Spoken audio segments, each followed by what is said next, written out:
She left the dishes piled high again. I didn't say it out loud. I just stood at the kitchen sink, the cold water running over my hands, watching the mess grow like it was some kind of protest. He sat at the table, scrolling on his phone. It's his priority now, and I was just the woman who cleaned up after them. That's when I decided. This house wasn't theirs anymore. It was mine, and if they wanted to live in it, they'd have to leave. The room was eerily quiet, a silence that pressed into my bones like a heavy fog. It wasn't peaceful, it wasn't comforting. It was the kind of silence that comes when something inside breaks, but the sound is swallowed before it ever reaches the surface. I stood just inside the doorway, hesitant to cross the threshold, but unable to leave. My hands trembled slightly, fingers curling around the edge of my purse like a lifeline. The kitchen was a mess, a sharp contrast to the order and care I'd kept for so many years. The sink was piled high with dishes, plates stacked unevenly, some stained with dried sauce, glasses smeared with fingerprints, spoons tangled with forks. The water had long stopped running, leaving behind a faint film on the porcelain. The counter was cluttered with crumbs and forgotten cups, the faint smell of old food still lingering, mixing with the faint aroma of burnt coffee that I hadn't yet cleaned. It was as if the house itself was holding its breath, watching the slow unraveling of what I had once called home. He was there, my son, his figure hunched over the small wooden table that had once been the center of our family dinners. His eyes were fixed on the glowing screen of his phone, thumbs tapping rapidly, scrolling through messages and news, completely absorbed in a world that didn't include me. His face was expressionless, but I could see the tightness around his eyes, the exhaustion in his posture. It was a look I recognized, one I had seen before in myself when I felt pushed aside, but this time I was on the receiving end. I wanted to speak, to tell him how much it hurt, to ask if he remembered all the years I had spent raising him, sacrificing for him, loving him in ways no one else ever could. But no words came. The lump in my throat tightened until it was impossible to say anything. Instead, I felt a hollow ache settle deep inside, a sharp, dull pain that spread through my chest and settled in my belly. Because I already knew the truth. He didn't care. Not really. Not about me. Not about the home I had made for them. Not about the woman who had been the first to love him. The woman who now felt invisible. From the bedroom came the laughter, light, carefree, and disturbingly loud. His wife's laughter. It cut through the silence like a knife, sharp and bright, leaving a raw space in its wake. The sound echoed in my ears long after it faded. I remembered the first time I had met her. Her smile had been wide and eager, her voice sweet and soft. I had welcomed her with open arms, tried to make space for her in my son's life, tried to be kind, tried to believe that this new woman could love him as fiercely as I had. But now, her laughter was a reminder of how far I had been pushed away, how little room there was left for me. This was my home, but it no longer felt like it. It was theirs now, not mine.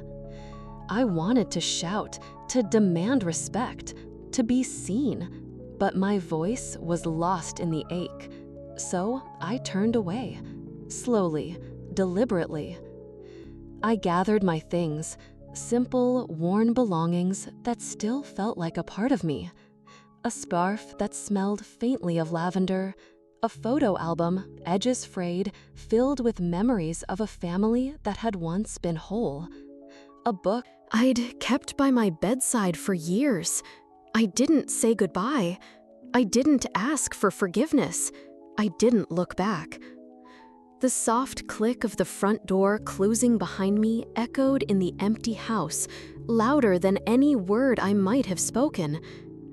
Outside, the air was cool and fresh, the sky streaked with the pale light of early evening. I stepped onto the porch.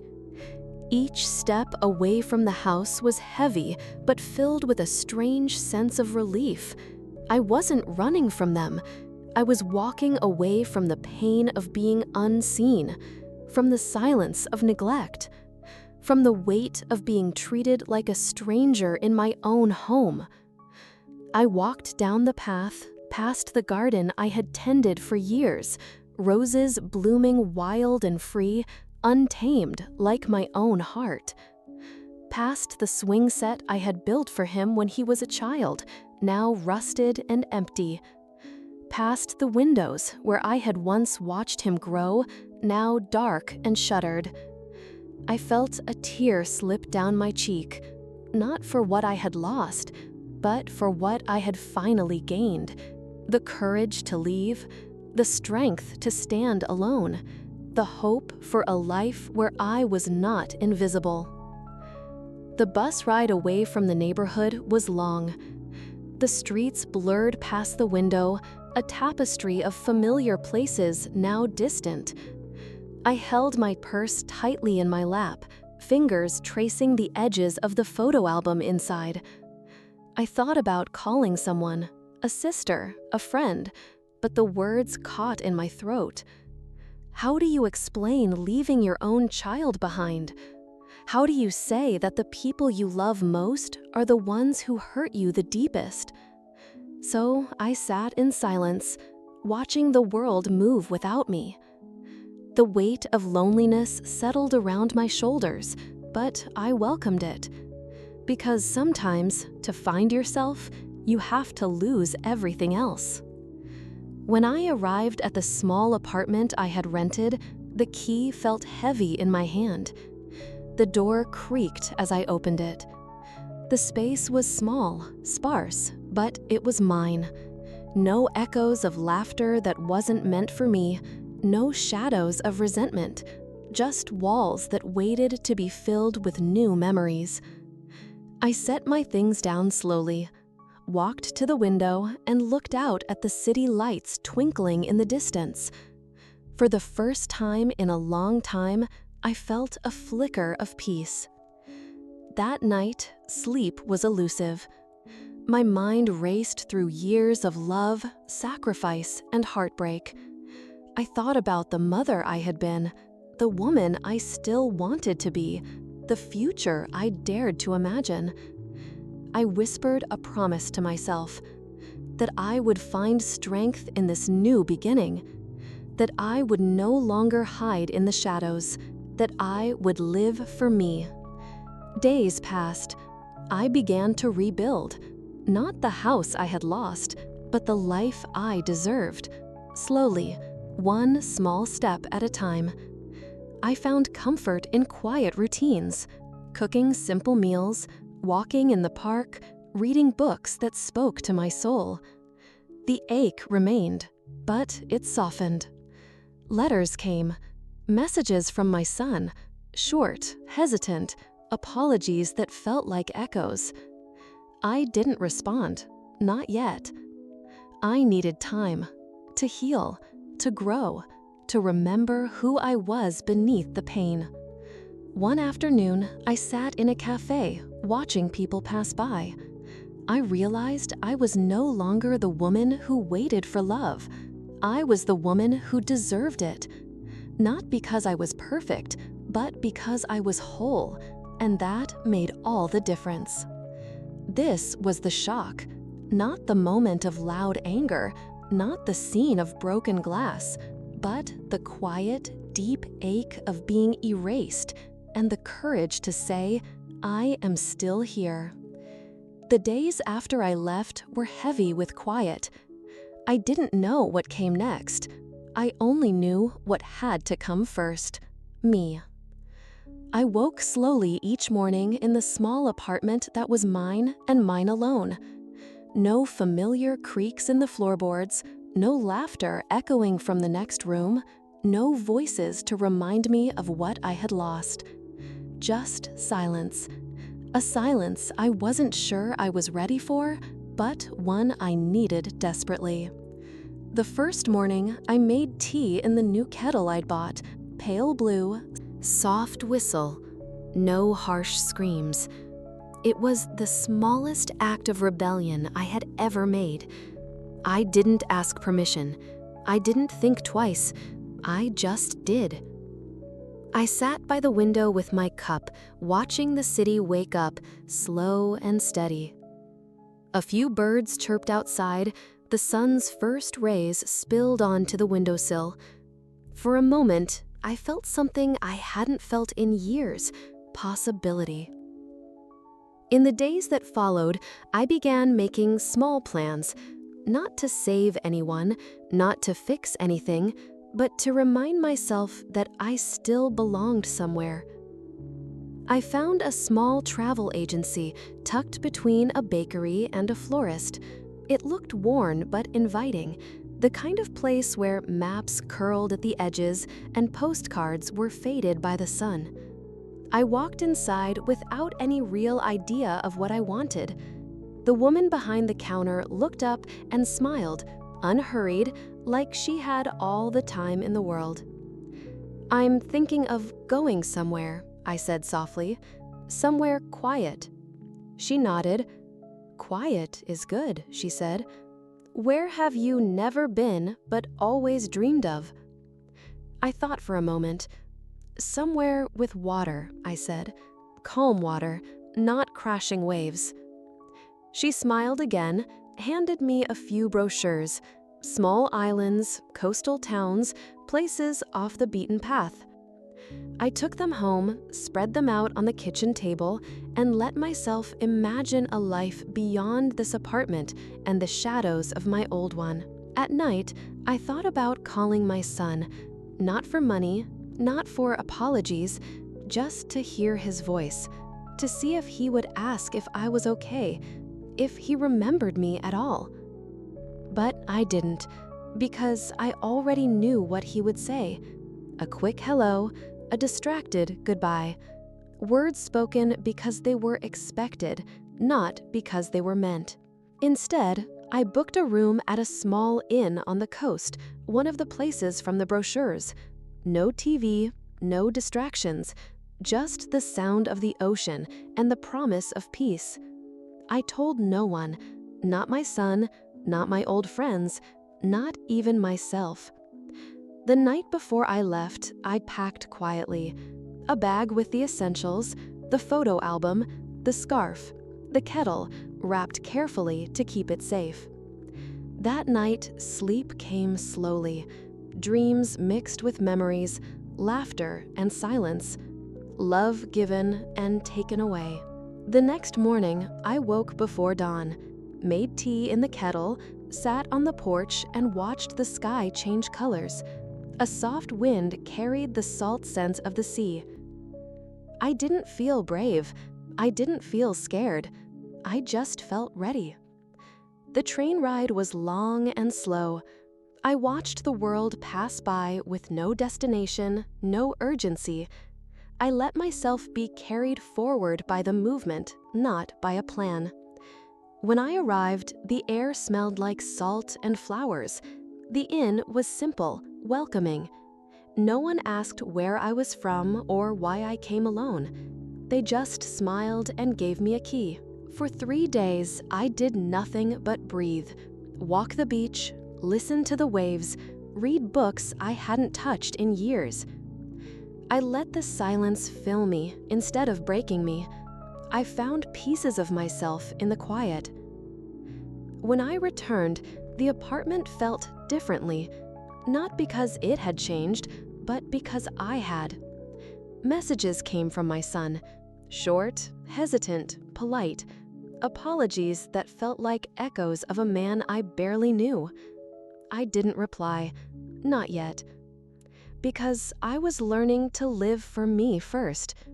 To believe that I was worth more than silence and empty laughter.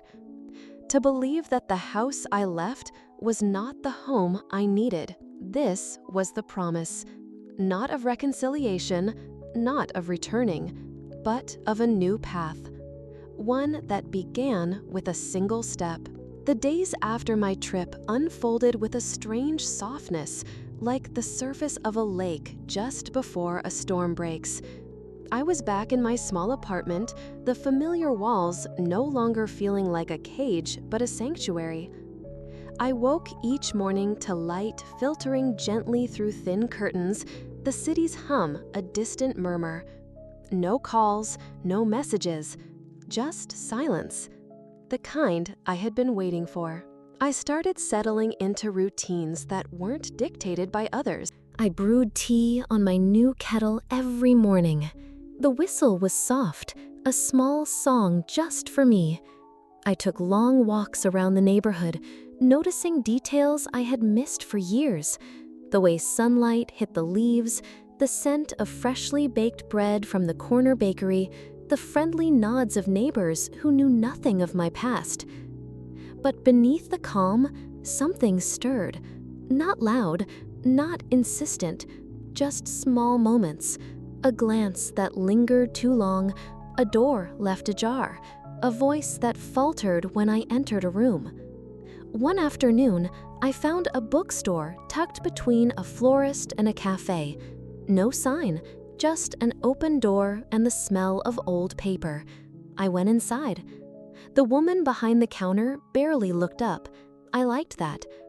I browsed slowly, letting my fingers trace the spines of books, feeling the weight of stories in my hands. For a moment, I let myself imagine a life not defined by loss or betrayal. The same week, a message came from him. Short, simple. "Can we talk?" I didn't reply. Instead, I stared at the screen, feeling a pang I couldn't name. Was this a sign, or just the echo of old habits? That night, I stood by the window, watching the stars. I thought about the life I left behind, the house that was no longer mine, the son who no longer saw me, the daughter-in-law whose laughter had replaced my presence. But I also thought about the woman I was becoming. Quiet, strong, undeniable. The calm was a gift and a warning, a moment to breathe before the storm, because I knew it was coming.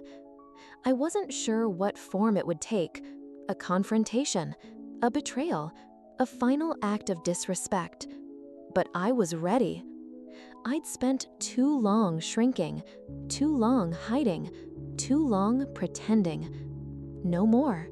This was my time, my house, my rules. The sun rose the next morning, casting gold over my kitchen table. I brewed my tea, sat down, and wrote a list. Things I will not ignore. The laughter behind closed doors. The silence that follows my name. The shifting glances when I enter. The words left unsaid but felt. The space I'm asked to fill or leave. The love I gave and the love I'm owed. That afternoon, I found myself at the garden center, bought basil and lavender, planted them by the window, watched them grow. They were quiet but alive, like me. The storm wasn't here yet, but it was near. The calm I had fought to build began to crack in the smallest, most unexpected ways. It wasn't loud, no shouts, no confrontations, just subtle shifts, like a slow leak in a boat I'd thought was seaworthy. It started with a call. My phone buzzed one afternoon as I was watering the basil by the window. The number was unfamiliar. I answered cautiously. A man's voice, polite but distant. "I'm calling from the bank," he said, "about your account." I blinked, confused. My bank? He explained that there had been some unusual activity, transactions I hadn't authorized, transfers to accounts I didn't recognize, the kind of thing that makes alarms ring quietly in the background. I thanked him and hung up, sat back in my chair. The lavender I had planted smelled faintly of rain. I felt a sinking weight settle in my chest. Then came a text from my son. Simple, as always. "Can you check the mail? There might be something from the lawyer." I didn't reply. A few days later, I found the envelope tucked in the mailbox. Official looking, stamped, the kind of paper that screams trouble. I opened it slowly.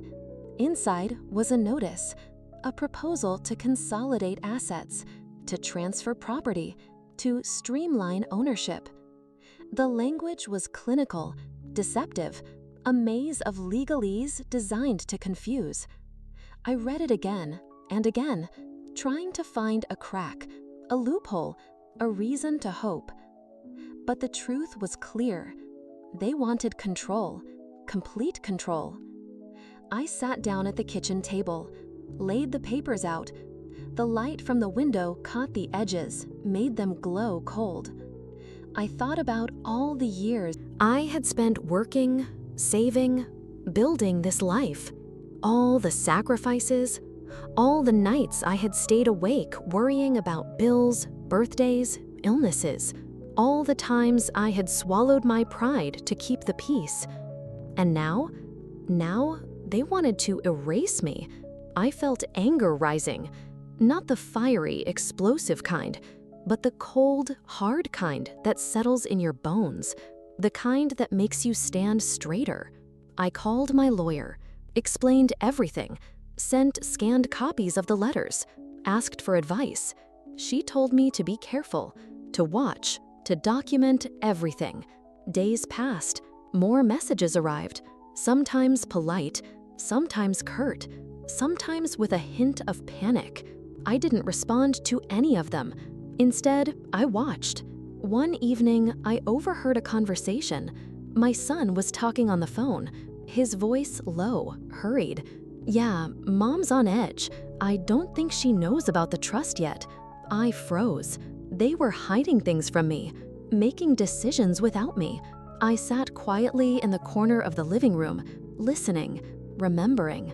The fracture was no longer just in papers or emails. It was in trust, in love, in the fragile bond we had left. I began to keep a journal, not just of what was happening, but of how I felt, how I was fighting, how I was changing.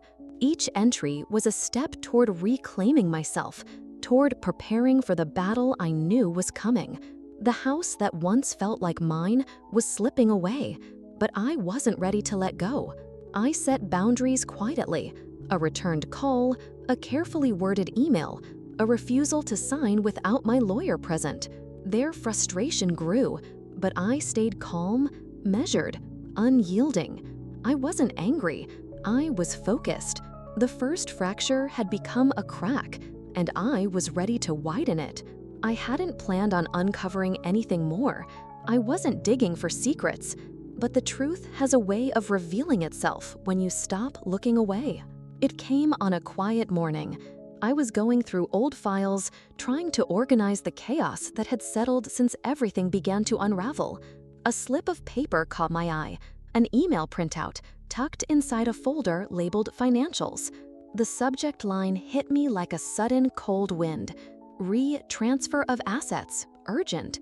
Sender, my son's wife. Recipient, my son. I held the paper, hands trembling slightly. Reading the words made my chest tighten. The email was short, direct, cold. They discussed transferring properties and accounts without my knowledge. They planned to do it under the guise of temporary measures, to avoid taxes, they said, to protect the family. But it was clear. They were moving without me, excluding me. I read it over and over, trying to make sense of the betrayal, trying to find a reason. There was none, only the harsh reality that I was no longer part of the plan. I didn't tell anyone, not my lawyer, not my friends, not even myself. I kept the papers close, photocopied, archived, protected, not out of spite, but because I needed proof. Proof to stand on, proof to remind myself that I deserved more than silence and exclusion. Later that day, my phone buzzed. A message from my son. Short, simple. "Can we talk? I want to clear things up." I stared at the screen, felt a swirl of emotions, anger, sadness, relief. I didn't respond. That night, I sat by the window, watching the city lights flicker, thinking about the woman I was, the woman I was becoming. I realized I was done being invisible, done being the quiet victim, done being the forgotten mother. I was ready to face the truth, ready to fight for what was mine. The discovery had changed everything, not just the facts, but the way I saw myself. I was no longer a passive observer. I was a force, quiet but unstoppable. The silence was deliberate, not absence, not defeat, but a careful, quiet choice. I had spent years speaking, explaining, apologizing, trying to be heard, but words were wasted, like water on stone, like echoes in an empty room. So I stopped talking, not because I gave up, but because I needed space. Space to think, space to watch. The phone calls came, their voices polite, their words measured, like actors reciting lines they hoped I'd forget. I answered, sometimes, only enough to keep them guessing. Not too soon, not too late. Emails arrived, drafts of agreements, requests for meetings, hints of help and support. I read them, marked them, forwarded them to my lawyer. Not once did I respond with more than a nod. At home, I maintained a facade, smiling when expected, nodding when necessary, playing the role of the compliant mother-in-law. But beneath the surface, I was organizing, sorting documents, reviewing accounts, building my case silently. I hired a lawyer who spoke little but understood much. She didn't promise miracles. She promised precision.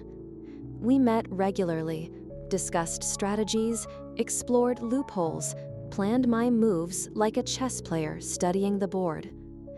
Each meeting strengthened me, not with bravado, but with calm certainty. At home, I cleaned, discarded old letters that carried too much pain, shredded cards with words I no longer needed. Yet I kept one photo of the son I once held as a newborn, a reminder that beneath the hurt, love had once been real. Days passed with their usual games, texts that required answers I refused to give, visits that I pretended to welcome but kept at arm's length. One evening, they invited me to dinner, a gesture perhaps, or a test.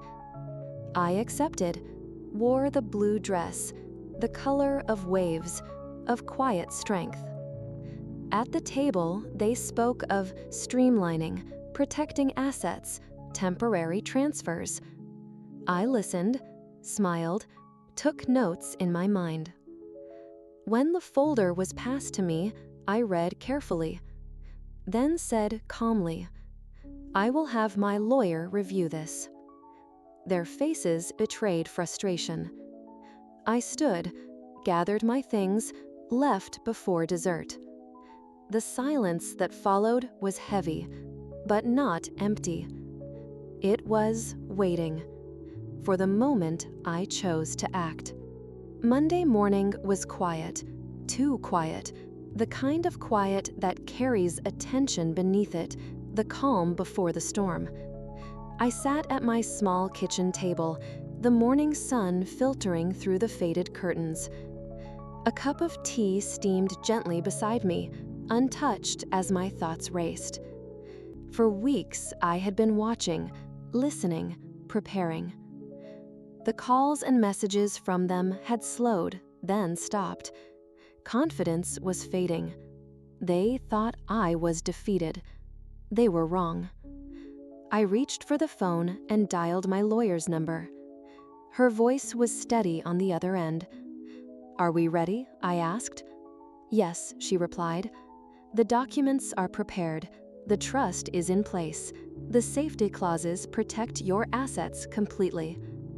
I exhaled slowly. It was time.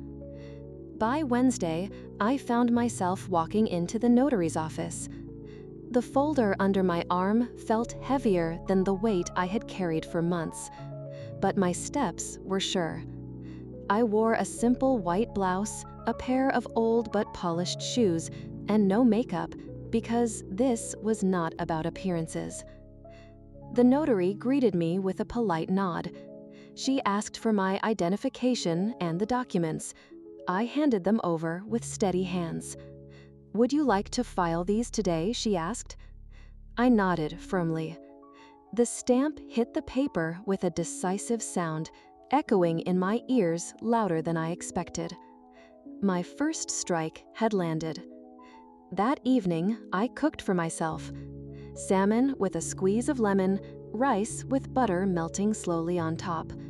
I sat by the window, the radio playing softly in the background, a song about loss and hope, about endings and beginnings. I ate quietly, savoring the food, the moment, the power of reclaiming what was mine. The next morning, a sharp knock came at my door. No warning, no message, just a presence. I opened the door to find my son there. His eyes searched the apartment like he was trying to find the ghost of our past. In his hand, he held a brown envelope. "Thought you forgot this," he said, voice hesitant. I took the envelope silently, noticing how his gaze lingered past me to the small but neat apartment. His hesitation was palpable, but he didn't step inside. "Thank you," I said softly, closing the door gently. He tried to stop the door from closing, placing a foot against it. "Mom," he said, voice breaking slightly, "I don't understand what's going on." I looked at him steadily. "Nothing is going on," I said, "except that I have taken control of what's mine." His face twisted, frustration, confusion, a flicker of hurt. "I came to apologize." "No," I said simply. "I wanted to see if you were okay." "No," I said again, firmer this time. "Then why did you?" He was silent, searching for an answer that didn't exist. "I trusted you," he finally admitted. "I trusted myself more," I replied without hesitation. He took a step back, hands slipping into his pockets. "I didn't mean to push you away." "You did," I said softly. "You just never said it." He nodded slowly, the weight of my words settling in, then turned and walked away. I closed the door, the sound echoing in the sudden emptiness. That night, rain tapped gently against the window pane. I lay in bed, feeling the calm that follows a decisive move, not relief, not victory, but quiet power. The days after, I planned my next steps carefully. I booked a trip, longer this time, to a new coast I'd never seen. I rented out my apartment for 3 months, packed lightly, leaving behind only what I needed for a fresh start. Before I left, I placed a letter in the top drawer of the kitchen cabinet, a letter not meant for anger or blame, but for clarity. It read simply, "You asked me to make room, so I did, and I filled it with everything I was saving for you." I walked away without looking back. The weight I shed that day was heavier than any burden I had carried before, and lighter. The room was stark and silent when I arrived. Not a courtroom, but close enough. Walls lined with legal books, a table long enough to hold secrets, and between us, the weight of years spent unspoken. He was already there. My son. Button-down shirt, no tie, hair neatly combed. His smile was forced, a fragile mask that didn't reach his eyes. Beside him, his wife sat rigid, clutching a folder with trembling hands. The lawyer greeted me with a nod. "Mrs. Henley, thank you for coming." I nodded once in return, took the seat across from them, opening my own folder. The documents I brought were pristine, organized, each page tabbed with care. I didn't need to speak much. The silence did most of the work. His lawyer started. "We wanted to clarify some matters regarding asset consolidation, streamlining, not disputing ownership." I let the words hang, then pulled out the first document, the email, the one where they planned to move everything temporarily under false pretenses. I slid it across the table. No explanation, just the cold truth. His lawyer's eyes flicked over the pages. He shifted uneasily. I was not aware of this email. "Now you are," I wanted to say, but I kept my voice steady. This is just the beginning. His son's face paled. No smile, no defense, just quiet shock. His wife looked down, silence filling the space where words should have been. I spoke calmly. "I've taken steps to protect what is mine. The trust is in place, the assets are secure." The lawyer opened his mouth, but I raised a hand. "I am not here to negotiate. I am here to state facts. No more discussions, no more transfers, no more exclusion." He looked at his son, who was no longer the boy I remembered, just a man faced with the consequences of his choices. His son tried to speak. "Mom, I know things got complicated." They didn't. They got ugly. "No," I said firmly. "They got honest." His wife finally spoke. "It was never about using you." "It was," I replied, meeting her gaze. "You just told yourselves that story to sleep at night." The lawyer cleared his throat, trying to regain control. "Well, if there is nothing else." "I'm not done." I pulled out one final document, a notarized letter stating clearly, "No further contact about assets or support without my consent. Revocation of all previous permissions. Immediate legal action on any violations." I slid it forward. "Please file this today." They sat in stunned silence. The truth had landed. I stood, gathered my folders, and looked at my son one last time. No anger, no pleading, just the quiet strength of a woman reclaimed. "I would have given you everything," I said softly, "if you had treated me like a person." Then I walked out. Outside, the air was cool and fresh. I didn't rush, I didn't cry. I just stood, breathed, felt free. The train station was my next stop. No return ticket, no destination fixed, just forward. A man across the aisle smiled kindly. I nodded. For the first time in years, I wasn't trying to be anything to anyone. Just me, whole, undeniable. The envelope with the trust papers remained in my bag, not a weapon, but a shield. They have not called since, nor will they find anything to hold on to, because I gave it all back to myself. I didn't move into a mansion, didn't buy a fancy condo with views I'd never enjoy. Instead, I rented a small cottage in a quiet town 3 hours away. Old bricks, cracked windows, a garden overgrown with weeds. But it was mine, and that was enough. The first morning, sunlight filtered softly through lace curtains. I brewed tea in my pale blue kettle, watched steam curl upwards. For the first time, the silence felt like a gift, not a punishment. I unpacked slowly. No rush, no expectations, just me and my few belongings. Next door lived Ruth, a woman about my age. She never asked questions, just brought me fresh basil one afternoon, saying, "This plant survives everything." We shared quiet afternoons on the porch, drinking tea and watching the world go by.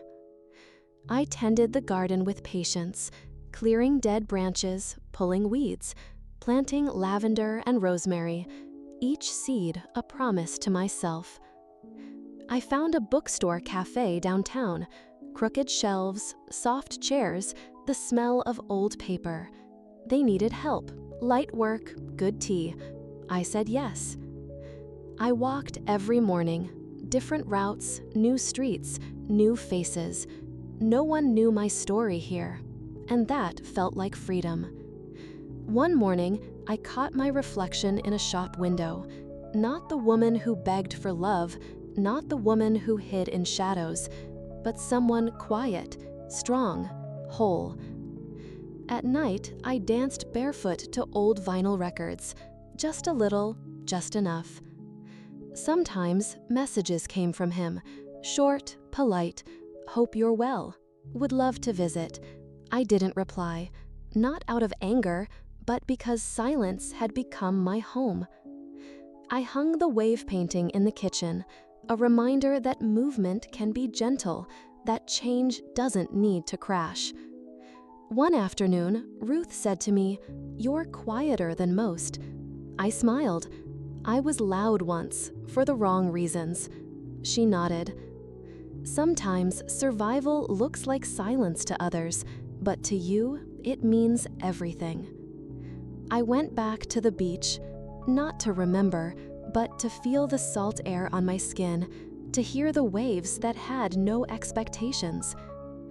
I bought paints, didn't know how to use them, didn't care, painted waves of every kind. One evening, I found the lottery ticket again, burned it on the back porch, not to erase the past, but to close a chapter. I didn't cry, just felt clean. And for the first time, I knew I was home.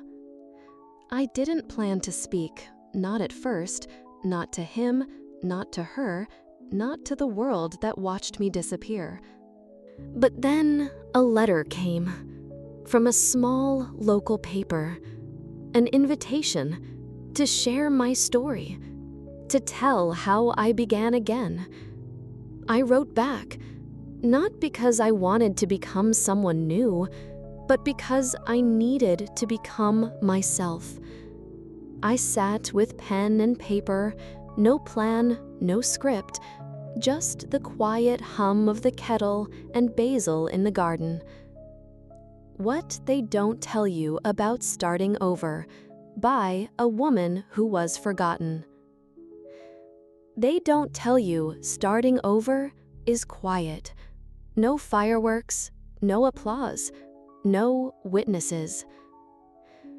They don't tell you that often it begins with being forgotten by those you raised, by those you loved most.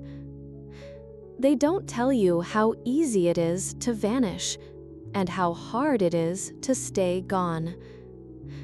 My name is Margaret Henley. I am 62.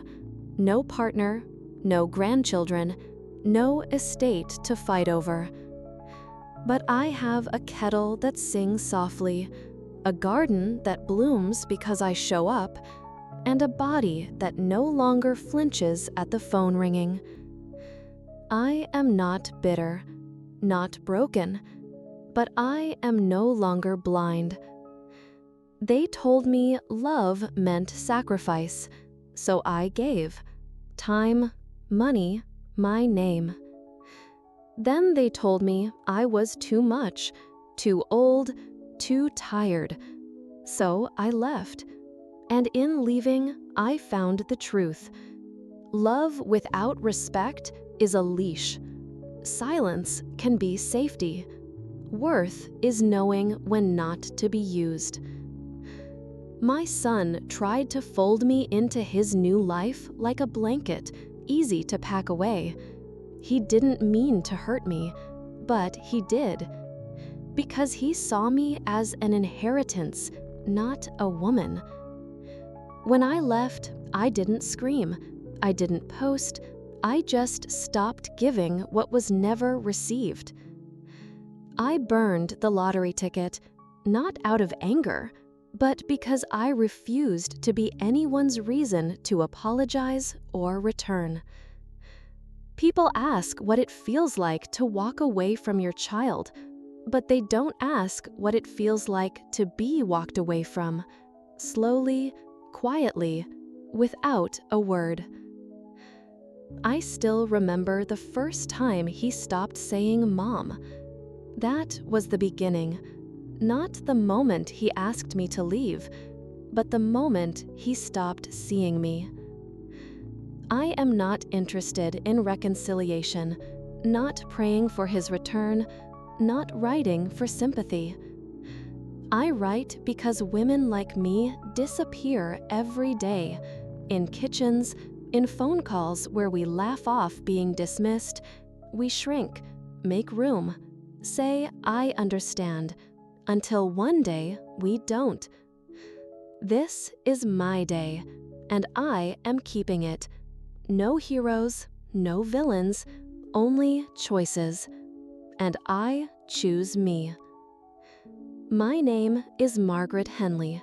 I am 62, and I am no longer waiting to be chosen, because I have already chosen me.